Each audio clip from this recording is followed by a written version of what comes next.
The Snohomish County Council has adopted its first ever community wildfire protection plan. The plan takes a close look at potential wildfire risks throughout the county and provides resources. 15% of people in Snohomish County live in forested areas. Past fires like the Bull Creek fire, which burned over 14,000 acres, has pushed agencies to develop emergency plans for the future. Snohomish County is joining over 25 counties across Washington that have created their own plans. And speaking of wildfires, we all know breathing in all that smoke, it's not good for us, but could it be linked to premature births? Fox 13's Lauren Donovan spoke with a UW pediatrician who believes there is indeed a connection.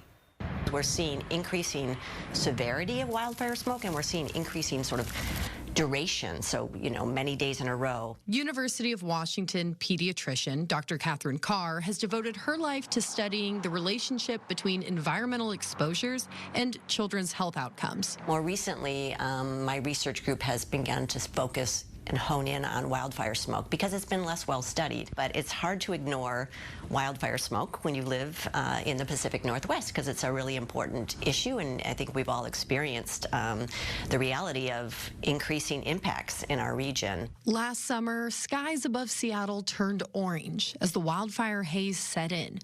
Across the water in the Olympics, the Bear Gulch fire produced so much smoke, the town of Hoodsport at one point had the worst air quality in the entire nation. At the same time, two fires raged in the wildlands near Leavenworth, reducing forests to ashes. When you burn trees or wildlands, some of the components of that smoke are similar to the kind of air pollutants we see in everyday sources. Car exhaust, factory emissions. But if routine air pollution is a slow drip, wildfire smoke is a fire hose. And Dr. Carr says that's especially important for expectant mothers to know. I think when you're pregnant, it's realizing that, this is a sensitive time and that the fetus is particularly vulnerable to wildfire smoke. She tells me specifically the second trimester. And I think it may have something to do with the role of the placenta in fetal health and delivery, and the second trimester is a time when the placenta has its most rapid growth and developmental changes. So how it works is you inhale the smoke, it gets in your lungs, and there's some biological processes that get unleashed right there in the lung.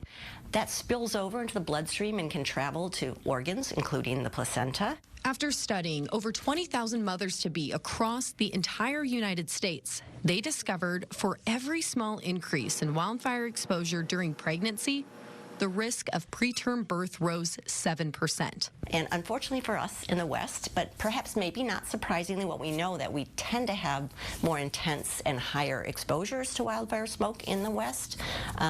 We did find that the risk was a bit higher. And now she's beginning to examine how this could impact your family down the road. These are things that, have lifelong consequences for children. So that's why it's a big deal. Not just irritated eyes and a scratchy throat. She's asking, are the babies of today developing conditions like asthma because of it? As a pediatrician, I also think about what about the fact that now it's not just a rare event. Now kids are growing up, and each year they're seeing exposure. Reporting in Seattle, Lauren Donovan, Fox 13 News.